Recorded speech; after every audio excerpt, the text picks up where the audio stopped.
Aloha, everyone. This is Cathy Bilsky, the Quantum Leap Let Light Unite show on UPRN Radio. And this is April 28th, 2017. Tonight, we're going to talk about a lot of stuff. I don't know about y'all, but I sure had one interesting week. You know, Mercury's not out of retrograde yet. And yeah, I own a crystal store in Hawaii, actually in Honoka'a. Yeah, plug. It's called Cathy's Angelite Crystals, Minerals, Miracles, and Joy. And I have the largest crystal in Hawaii. It's over 1,000 pounds that I let people come in and touch. And, you know, all kinds of people come in and out. And I do a lot of free healing there. And yesterday, I had some nuts in. I mean, wow. What I was pulling in or drawing in, and I would just sit there and look at them as they came in, and they were, thank God, all individually and not all together like a pack of wolves. It was just all I sat back and just, you know, where you just look and go, really? Wow, this is kind of amusing, but, you know, they can't be here. So I figure if my week's been a little tough and a lot of things have happened. Maybe yours was too. So we're going to talk a little bit about the dark night of the soul. And, yeah, if you've done energy work with me and listened to the program, you hear me talk about the violet flame, the purple flame a lot too. So we're going to talk and expand on that. We're going to talk about going through the dark night of the soul because, trust me, we have all been there.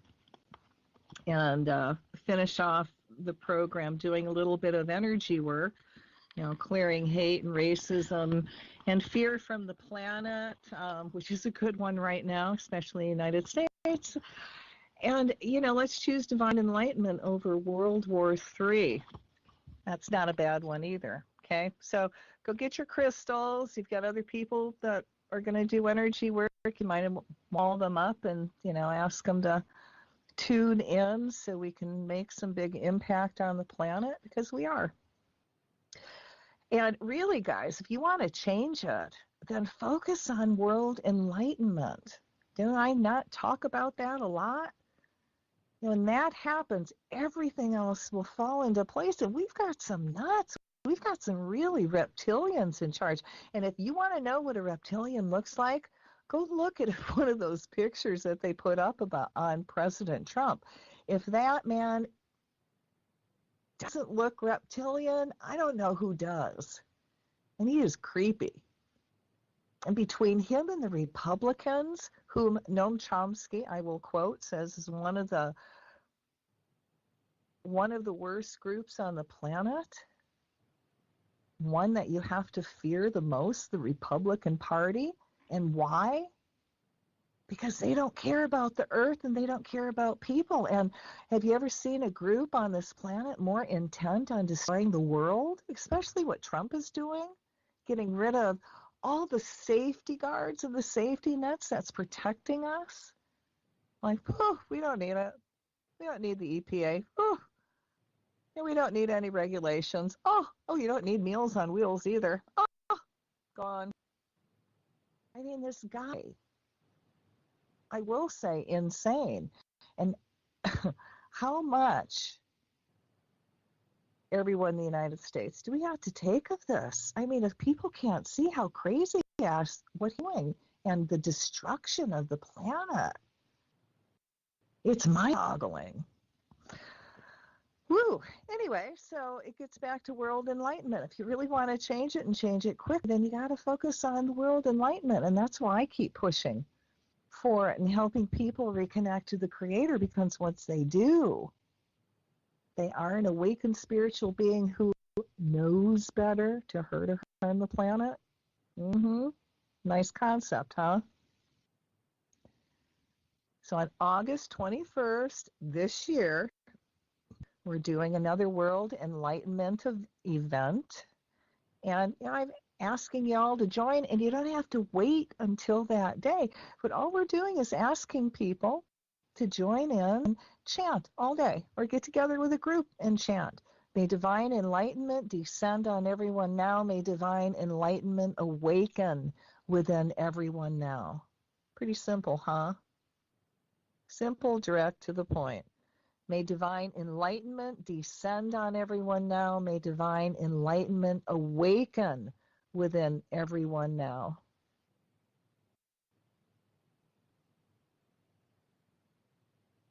And you can start chanting that.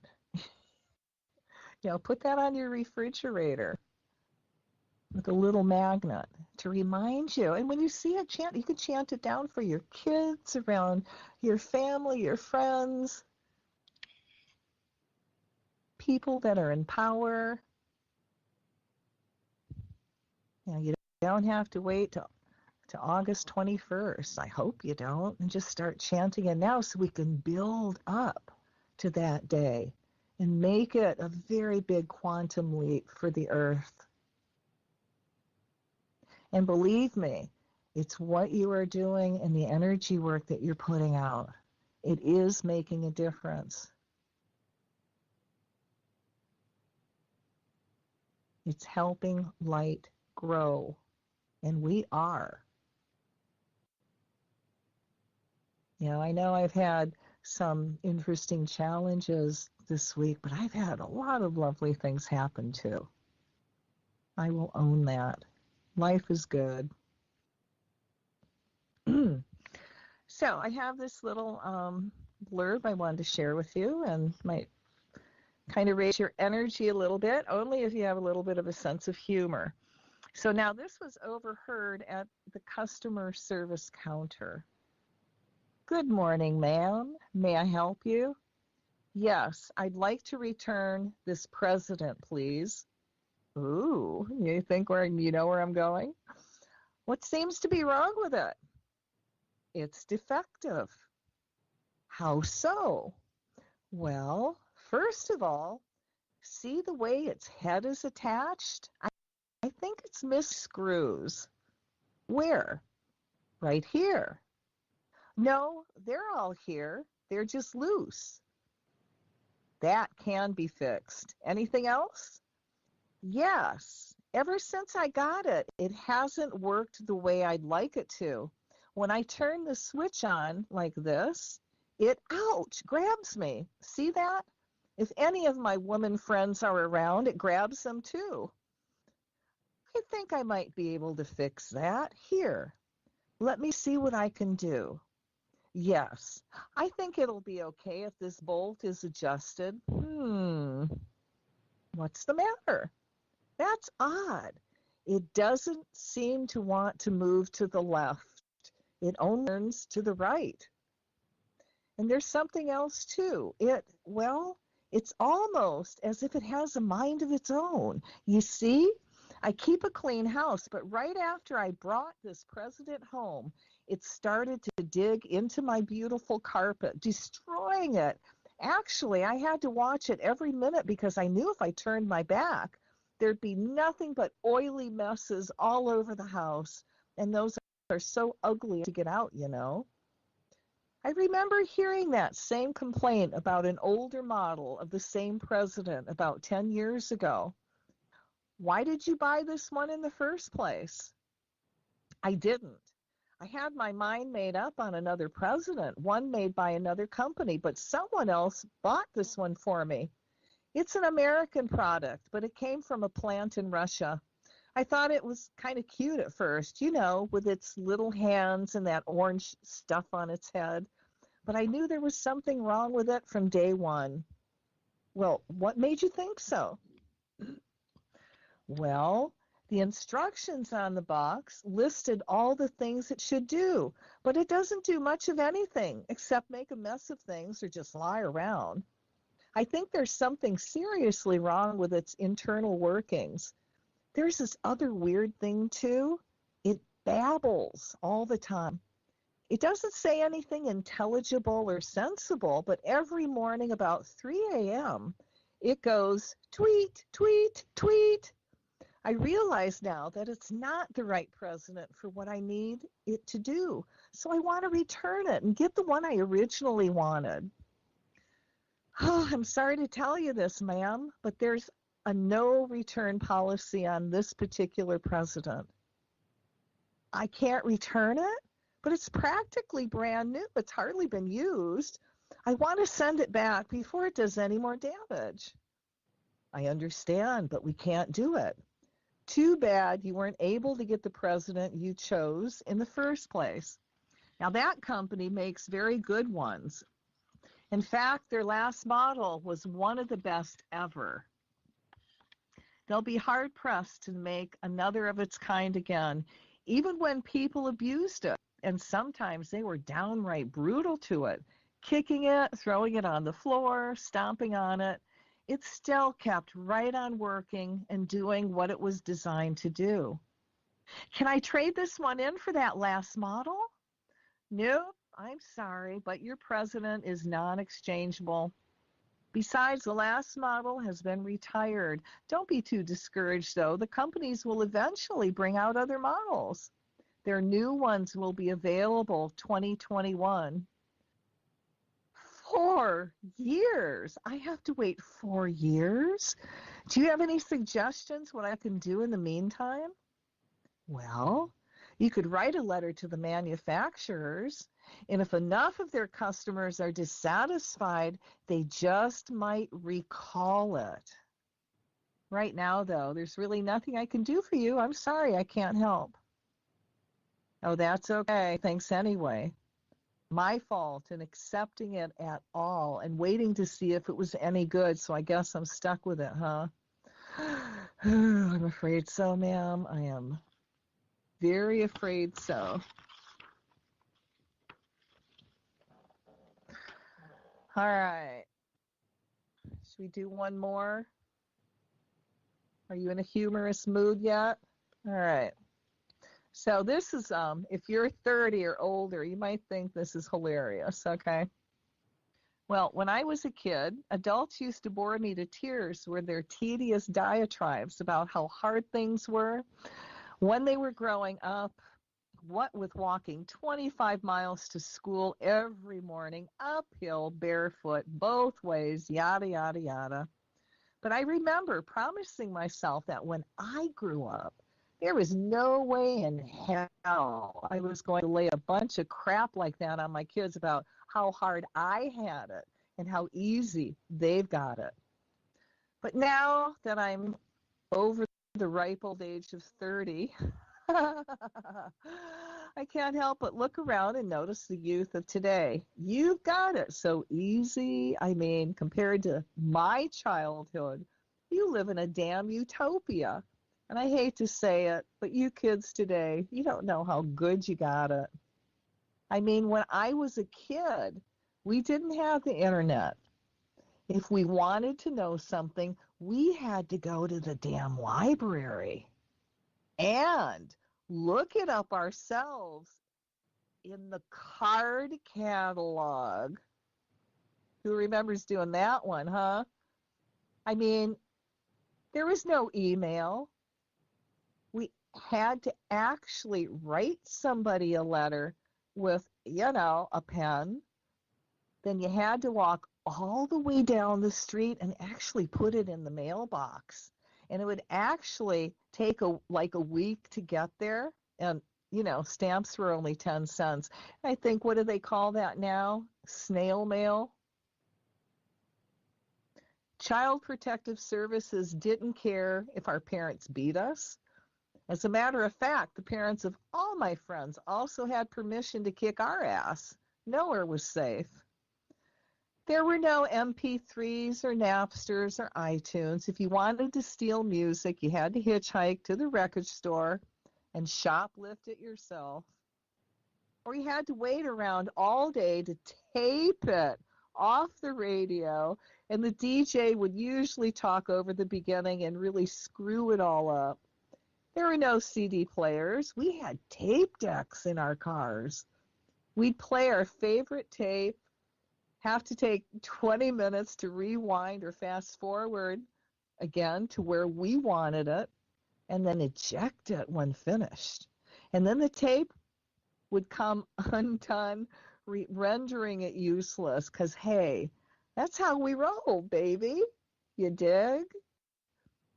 We didn't have fancy crap like call waiting. And if you were on the phone and somebody else called, they got a busy signal. That's it. And there weren't any freaking cell phones either. If you left the house, you just didn't make a damn call or receive one.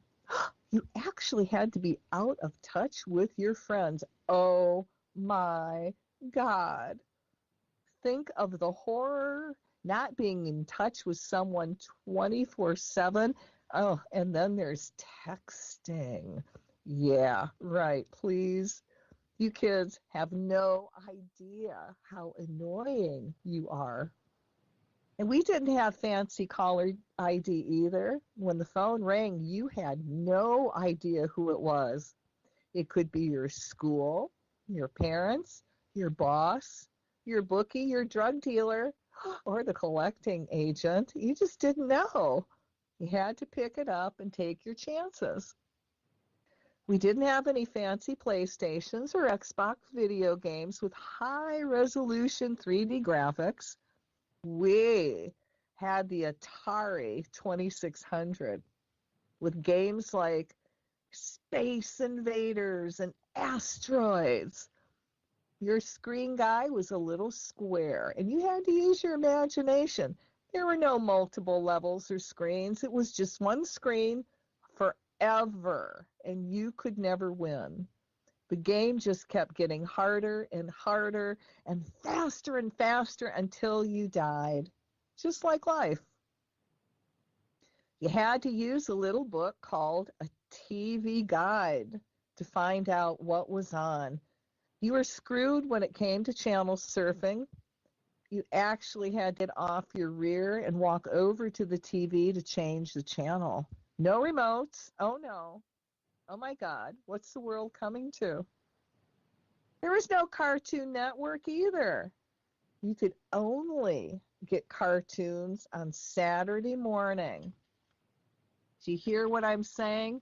We had to wait all week for cartoons. You spoiled little buggers.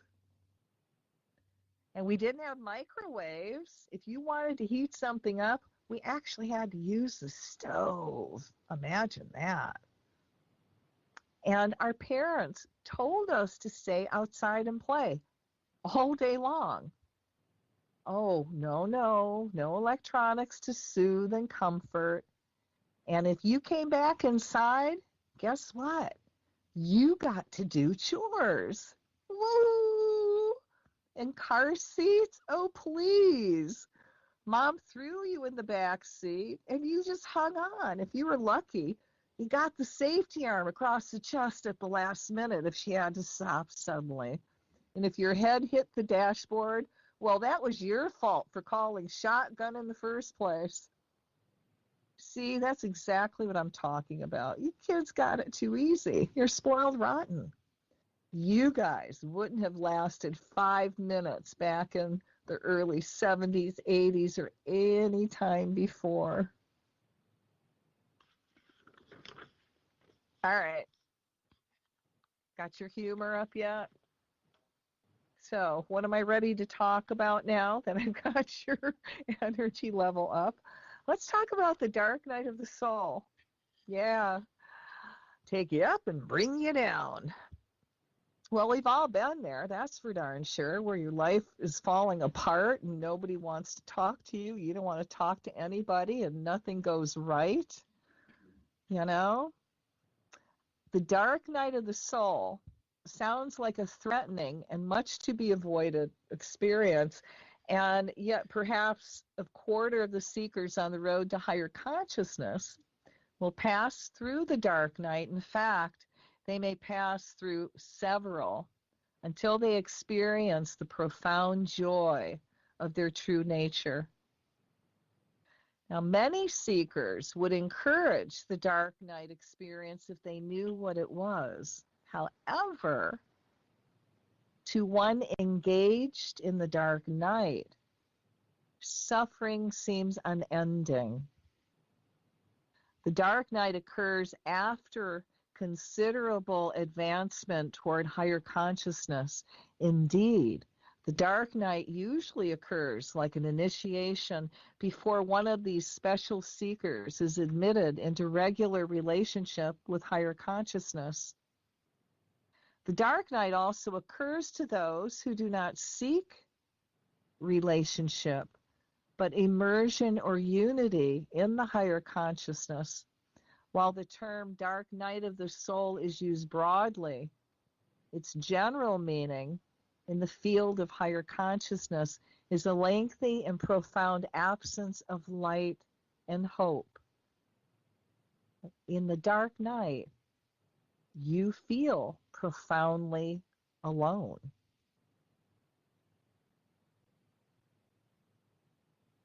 Can you remember when you've been there? Now, don't go there. Just have that brief memory, okay?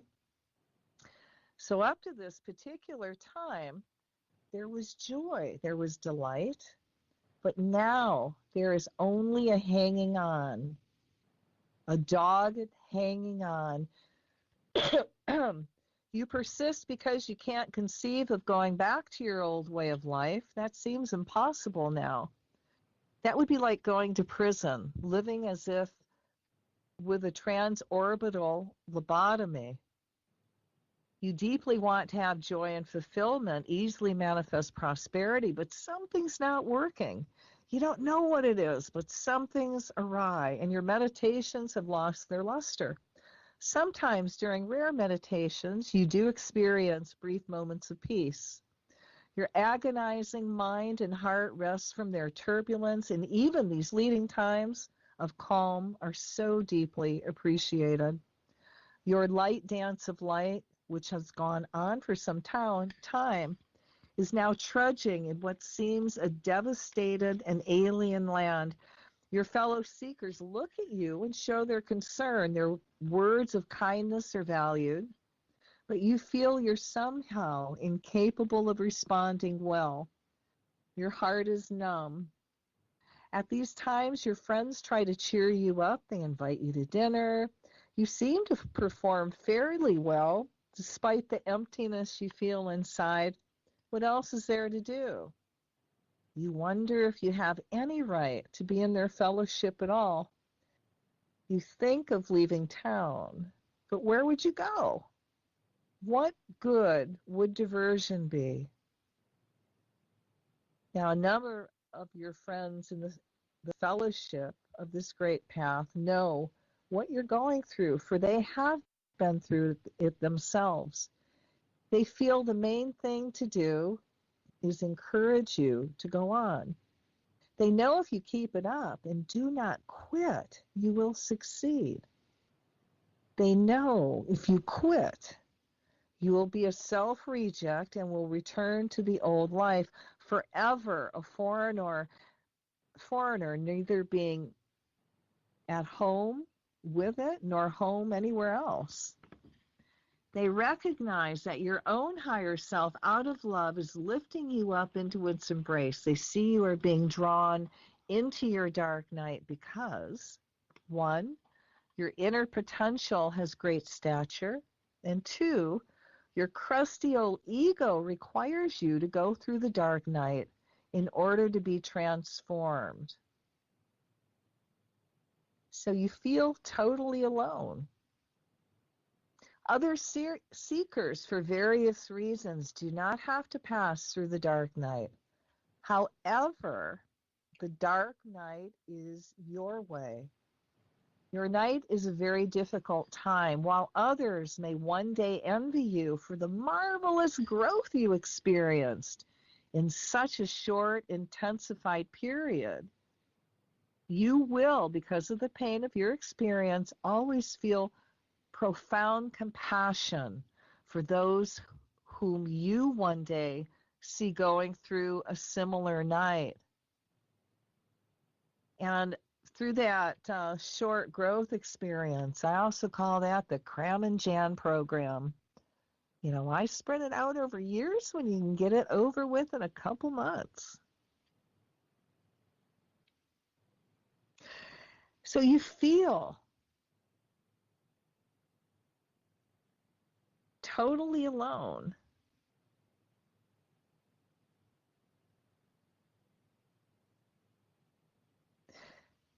Being caught between the old way of life and the new possibilities, your sense of alienation intensifies. Your sense of inadequacy and not knowing what to do next becomes gnawingly constant. You feel you would do anything to get out of this state, yet it is only your ego which is keeping you in it. However, this insight is impossible for you to grasp while going through your long, long night. And you feel so totally alone. Sure, your friends, you have friends and you appreciate them, but you're keenly aware that they're not capable of feeling what you're feeling or knowing what you're going through. And sometimes they seem like clowns. Sometimes they seem empty-headed, caught up in meaningless pursuits.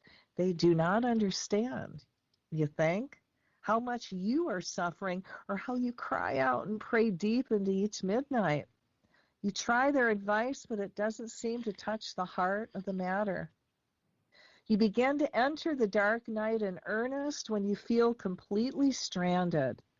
In the fullness of the dark night, you don't know where you are spiritually. You're separate from God and man. You do not know where to turn. Your friends love you and wish you well, but your condition does not improve. The dark night is a very private matter. The person in the dark night is generally able to function quite well despite inner suffering. Often, your acquaintances never suspect that you're going through the dark night. They probably do not even know what it is. Only people close to you, especially friends along the path, can recognize your pain. You feel like a hollow person doing the activities of life with no motivation except expediency. Your eyes seem deeper in your head. You are profoundly aware of the suffering of humanity and the cruelty of one person to another. You feel that cruelty and negativity far outweigh love and constructive action. And then you enter midnight.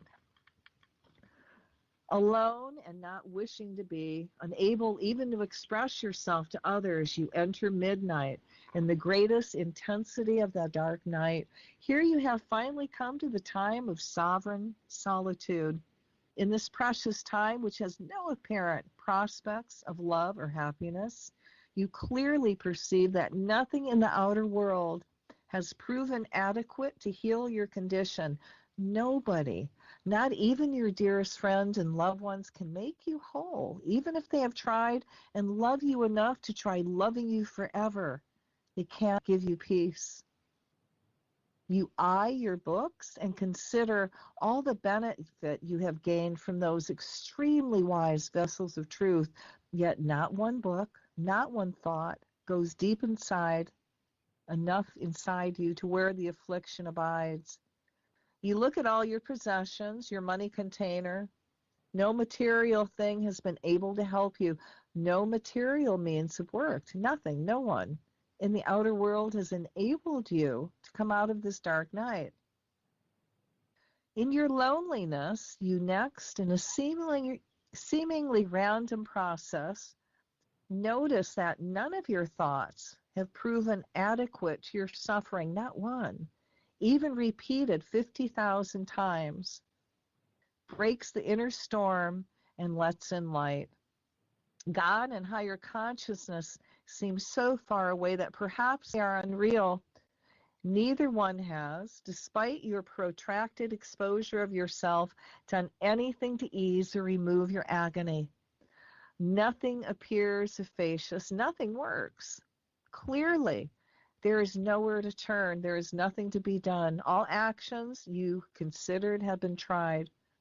There is nothing to think, nothing to feel, nothing to do, nowhere to go. It seems you have to accept this defeat, or you can persist in struggling against it. for a while longer, you'll go about thinking, feeling, and doing other options that occur to you, but you realize in the midnight of your soul that you have tried every option you know of. And then the peace comes. Helpless, totally helpless, as well as ever so alone.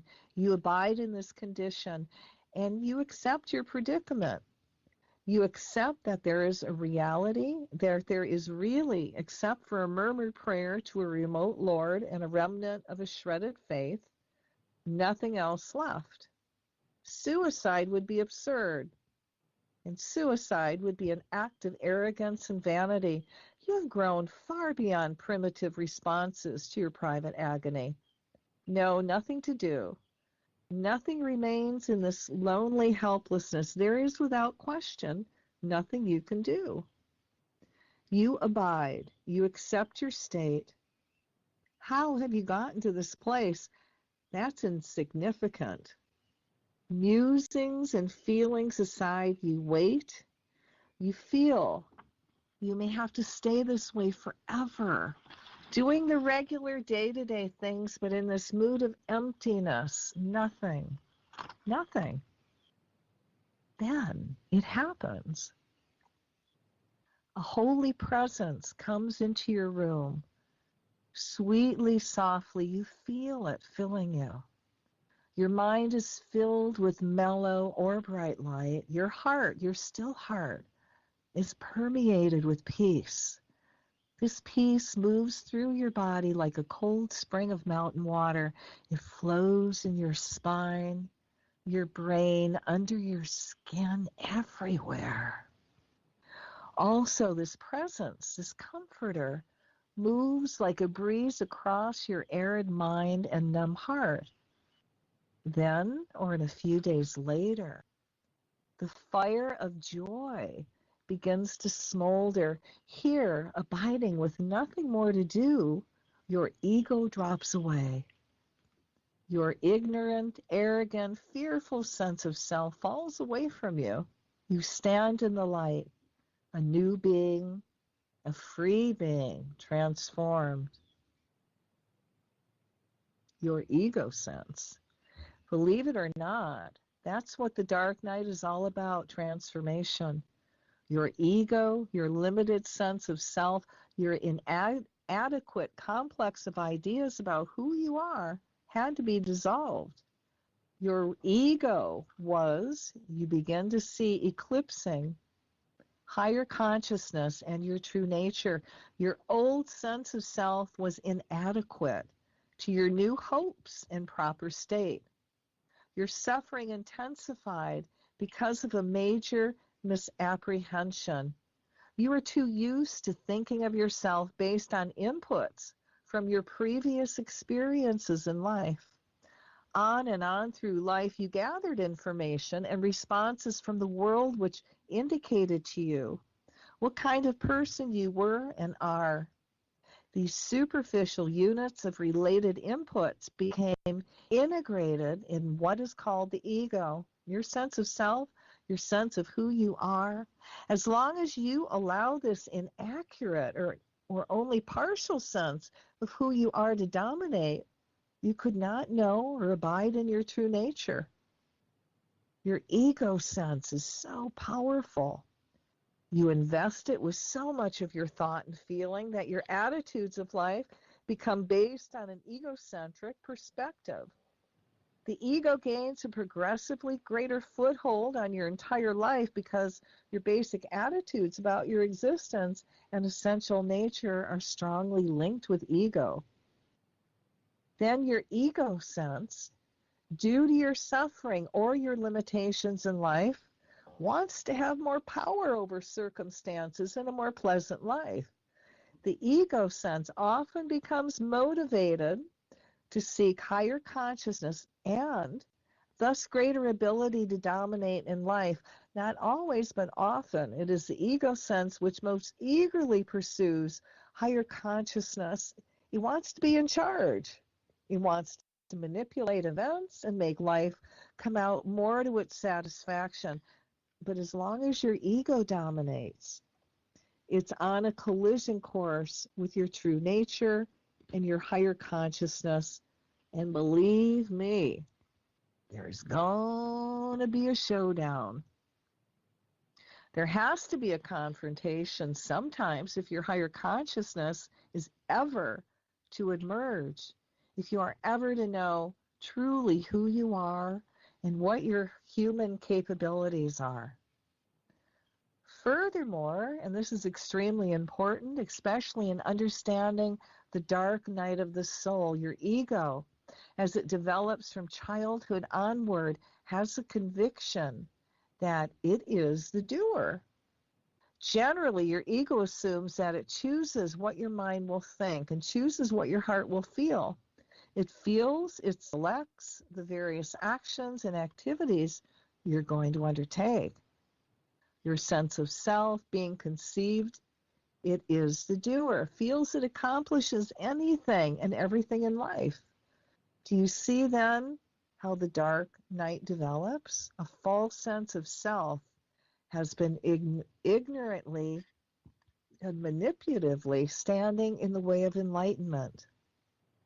Additionally, until you are consolidated in higher consciousness, your ego can return and reestablish control if you let it.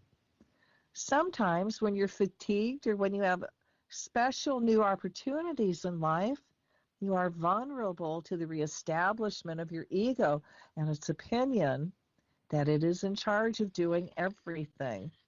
It will again eclipse the higher consciousness until you recognize what has happened. Then you must courageously and consciously reaffirm your true nature and deal with the upstart old ego. Otherwise, another dark night phase will again develop. And then we got the attempts of ego. So a person seeking higher consciousness is in effect and with intensity seeking the transformation of his own ego. He is seeking to end the tyranny of the ego and abide in his true nature instead of a false nature concocted through experiences and emotional inputs during the process of life. While it's true these inputs have value in subjecting you to new experiences and so often unique learning situations, they often give you a delusionary sense of self. You are not your mistake. Even a murderer can change and become a new being. Still, as you progress toward higher consciousness, your ego may not be humbling and daily transforming itself. You may instead have a highly developed ego which is sure that it is causing the events of higher consciousness to unfold bit by bit. Your ego, after all, can be very interested in these attributes of higher consciousness. In meditation and in association with enlightened beings, your ego feels gratification and satisfaction in moving on down the road toward higher consciousness. Your ego may also have the opinion that because of its grasp of matters, it will one day establish or by its thought process and feelings bring about enlightenment and awakening. It is convinced that it will achieve higher consciousness. This is ironic because by the time of the dark night, the ego is the main obstacle. It's the obstruction of the light of consciousness that stands between you and your fulfillment. In fact, the length of your dark night is passed on by the true lessons and cunning of your ego. It can fight a very lengthy battle if it fears it's going to be destroyed or will have to give in to something so much greater than it knows itself to be. Incredibly, your ego wants to be in on the act of enlightenment. Ego wants to bring about higher consciousness by its own dramatic means. Certainly, it doesn't want to be granted fulfillment by a power outside of itself. Convinced it is the doer, your ego holds on for dear life until that event, called the dark night of the soul, when your ego awakens to the profound fact it cannot cause or bring about higher consciousness. Ego cannot, by its will or any other skills whatever, create the wholeness of heart which will end your deep suffering. In a sense, your ego recognizes itself in the dark night to be the dis-ease. It recognizes that its foothold on your mind and heart has, at an advanced stage on your path, proven a great number agent and a high stone wall against the light. Ego stands against the fulfillment of your faith and the realization of your profoundest yearnings. Finally, your ego has found something it cannot do, and in the dark night of the soul, it becomes totally convinced it is inadequate. It cannot deal with your suffering or the fulfillment of the heart's yearning. Nothing it can do, think, say, buy, or travel to will in any way suffice. And then there's the dawn of the new life. Here in this dark night, the lifelong ego sense dies, impotent. Having fulfilled its part, now weak and incompetent, it is dissolved, transmuted. From a higher sense now awakening within you, you slough off your false sense of self.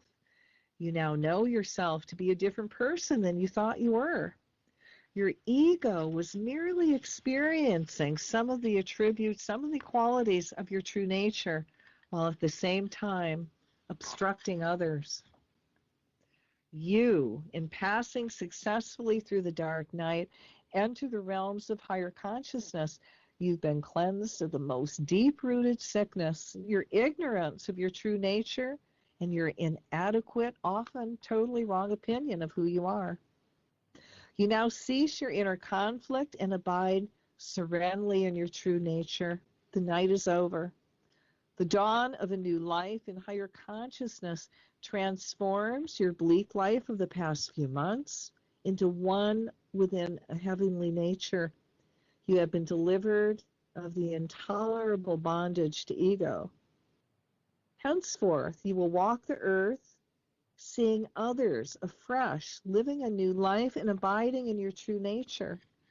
You have become a son or a daughter of higher consciousness. Now your words and actions will be attuned with your true self. Now you express inspiration and comfort. The dark night has passed. It is over.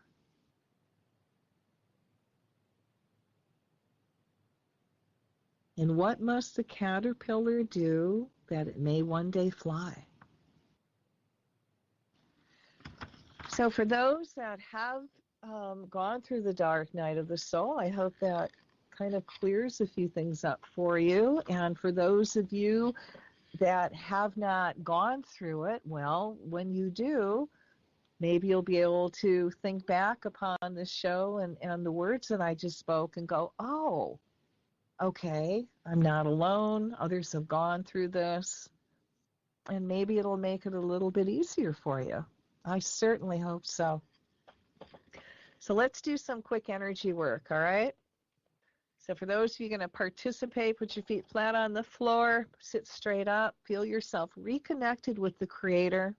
We're in this huge stadium. We're all connected through our heart chakras. We got a big crystal, 20,000-pound crystal in the center of the stadium. We're going to do a bubbles of light. And in this bubble of light, we're going to put the energy work of clearing hate, racism, and fear from our planet. So let there be light in the name of the presence of God, which I am, through the magnetic power of the sacred fire vested in me, I command. And give this energy while I speak, okay? I call by yourselves of all men, women, and children, whether reptilian, human, or reptilian-human hybrid, to step forward into the light, cut all the ties, Michael the Archangel, and Shiva, to unbalance fear of anyone different, patriarchy, genocide, rape, pillage, plunder, incest, greed, power, gladiator mentality, military war, might is right mentality from their energy field, cells, atoms, molecules, all the way down to their DNA, going backwards and forwards through all their incarnations, affecting all ancestors, past, present, and future. As this energy is released, I call the violet flame through them and all their works that are being misdirected, cut all ties to all black art, negative ceremonies that are being done, and any will to manipulate humanity and the earth for greed and profit. As it is released, I call divine male-female consciousness to the reptilian part of the brain. I ask the Creator to send down the energy of love from the pink ray to be beamed down to all living things on earth and charge up the angels and goddess of love instill in all reptilians and humans the inner knowledge that we're all God and all one. Then with much divine love transform all humanity to become loving, tolerant, non-judgmental, and non-racist. We ask that all persons with negative feelings or emotion toward others step into the violet flame, onto the light. Let all humanity embrace diversity and move into a future of love and faith in God themselves and each other. We send divine light to everyone's brains and hearts, ETs, reptilians, and humans, all life forms. We ask that the energy of racism be removed by Michael the Archangel, cutting the ties with his sword of blue flame since the creation of the planet until now. Let this be trailed by the violet fire to transmute all back to light. Let those thought forms be replaced with divine love. I ask the goddess of truth into everything on the planet that is trying to hide racism and bring it up to the surface and protect those that are bringing the truth forward, that she brings forward all secrets and hidden agendas, the Illuminati, the Aryan Nation, Antioch Baptist Church, the KKK, the Nazi Party, all dark politicians, skinheads are hiding or disguising regarding their practices. Let all energy veils be removed from humankind so the divine may again come through. I command that all persons with negative feelings or emotion toward others step into the violet flame and onto the light. I'm just going to do pesto for dinner if you want to join me.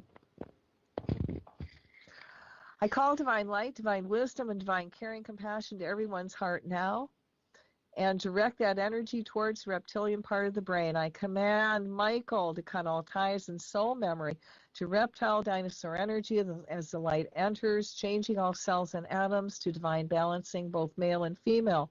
See the violet flame blaze through the reptilian part of the brain, cleansing and purifying. Fill the brain up with divine thoughts, raising all consciousness divine, letting kindness, caring, and love come through now. For those step beings, I ask the Creator to shut their reptilian brain down and activate their divine God brain. We see these beings become an awakened spiritual being now knows better than to hurt or harm any life form. I call the higher selves of all life forms and ask that they now see everyone as brothers, sisters, aunts, uncles, mother, fathers, all one family. Let the love flow. Fill this all up with light and love, and let's take a deep breath and release it. So we're going to create another bubble of light, and in this bubble of light, let's choose divine enlightenment over World War III. So let there be light in the name of the presence of God, which I am, through the magnetic power of the sacred fire vested in me, I command. I call forth the power of the angelic protection for all who read or hear this work. To our right stands the Archangel Michael. To our left stands the Archangel Gabriel. In front of us stands Archangel Uriel. Behind us stands the Archangel Raphael. Below us stands the Archangel Zachiel. And above us, our heads, is the eternal Shekinah. We command Michael the Archangel to cut ties to all Albert Pike's satanic written works. We tie and bind every book of his, especially Morals and Dogma. We send the violet flame through all copies of the books, past, present, and future, to transmute all words to divine light and neutralizing all intent. We cut ties to Pike and all of Lucifer's prophecies, especially the manifestation of World War III. We cut ties to all that is creating this energy now. Violet flame it, transmuting all that negative energy so as no more forward movement, replacing it with peace and world divine enlightenment. We cut ties to the bracelet, the connected Pike to Lucifer, and as we reconnect that bracelet back to the Creator, we command it to be neutral and powerless so no one may use it. We cut all ties Pike had to all the orders that he was in from the Golden Circle, Skull and Bones, to the KK, Knights of Malta, etc. We also asked Michael the Archangel to cut all ties between all the groups that he belonged and all their agendas, oaths, vows, rituals they may have taken together to bond their brotherhood and further their cause. We asked Michael to remove all veils and overlays they have placed on each other, allowing each one to become a free agent, being set free from the bee mentality. We see all their plans falling apart, being replaced with world divine enlightenment. We release, cancel, clear, and dissolve all from any black magic they have woven with Satan to keep this planet and all forms in slavery. We call Michael the Archangel to take his sword of blue flame and cut ties to all that magic, including all skins it's written on, no matter where they kept it hidden. Nothing can hide from God.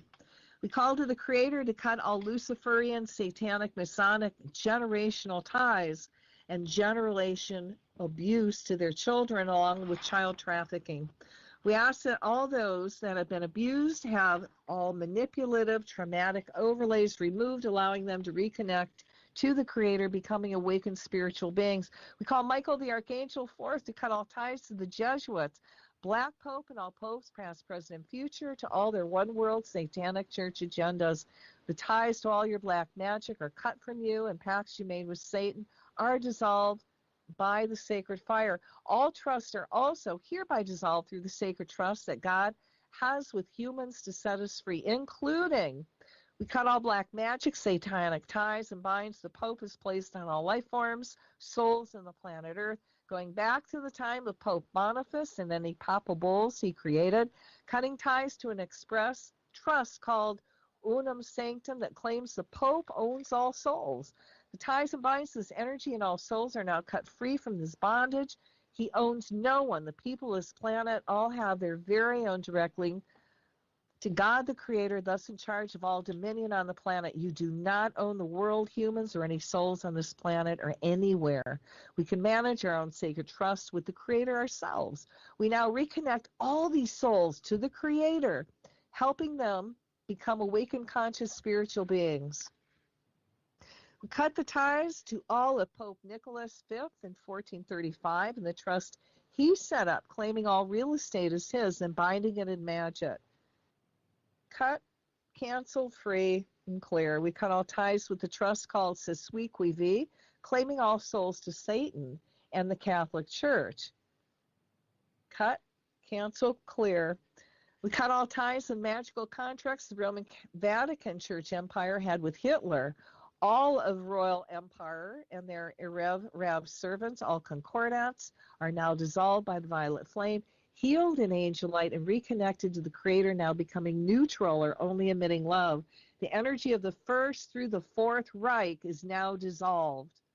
We call the violet flame through all these trusts to clean up the energy, angel light to heal it, then we reconnected to the Creator, commanding it to be neutral. We call to the fire elemental to blaze through this magic till it's cleansed by fire to ashes and dust. I see the storage vaults in physical flame now. We cut the ties to all this magic and the bonding of it with Lucifer, Satan. We now see all veils and overlays over all souls becoming removed, allowing everyone to reconnect to their higher selves, becoming awakened spiritual beings fully aware of their divine missions and purposes. We call the higher selves of all popes, black and white, past, present, and future, all Nazis, Alumbrados, Jesuits, Opus Dei, Illuminati, Masons, Scottish Rites, and all fraternal organizations connected to the Roman Catholic Church to step forward in the light of God and renounce Lucifer and Satan, all lies, deceptions, and wars you created. If you choose not to, which is your free will, I call to your higher self and guardian angels to put you all in positions of harmlessness now. We remove all veils and overlays you have placed on each other, kind of the oaths you have taken together, binding you to each other and your projects now removed. For those who choose to stay with Satan, again, your free will, we place you all in a bubble of mirror, the mirror facing you, so any dark energy you try and send out will stay contained. We add the violet flame to cleanse this energy so it does not gain any strength. This bubble of mirror will stay up 24/7, 365 days a year from here through eternity. It will dissolve when you choose to work in the light of the Creator and not Satan. Until then, this bubble keeps you powerless. We cut all ties to the energy of the Jesuit instruction manual. The secret instructions of the Society of Jesus transmute all that energy through the sacred fire of the violet flame, transmuting all intent. May whoever tries to read the instructions simply fall asleep without being able to retain any of the written word. Let all veils and overlays of magic protection be removed from the goddess of truth, as she brings everything that you're trying to hide up to the surface in a way where the masses see it and are given the divine inspiration on how to correct what you have done. The goddess of justice is after you now. I call for your karmic return for all your works, which shall be amplified 100 million-fold. I step aside as it's returned to you now. As your magic is dissolved, we neutralize all life forms, and all life forms now can reconnect to the Creator, becoming awakened, enlightened, joyful beings, quantum leaping us into the golden age of divine enlightenment.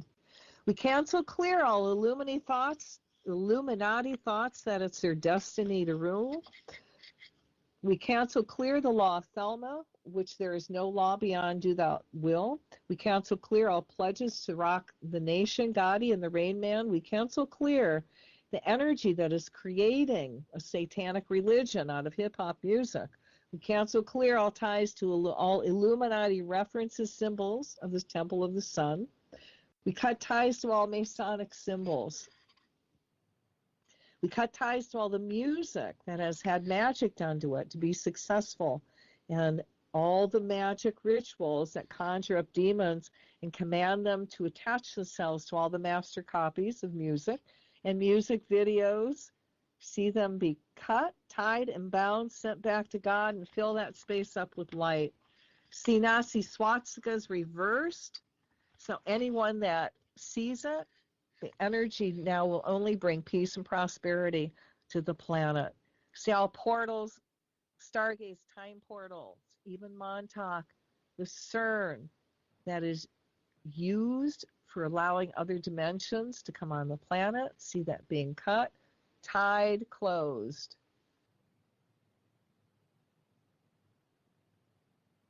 So I call for Michael the Archangel to use a sword blue of flame to daily cut all ties and bonds between all the misguided light beings and all Lucifer, dark entities, all dark and out of balance, energy source, everything that they're manipulating. We're going to violet flame it and ask that we'll all transmute that energy, and we're going to place them in a bubble of a mirror again to contain it, and let the shields of energy be replaced on all darkness from this time through the golden age. All right, fill it up with light and love, and let's take a deep breath and release it and let it go. Okay, let everybody, we don't have much time, so we got to ground. Feel the earth energy come up, your legs, your feet. And as you ground and as you pull back in body, you become very centered. Feel that earth energy come up. And I have to thank everybody for coming in and joining. And, you know, you want to do something to help the planet, just chant over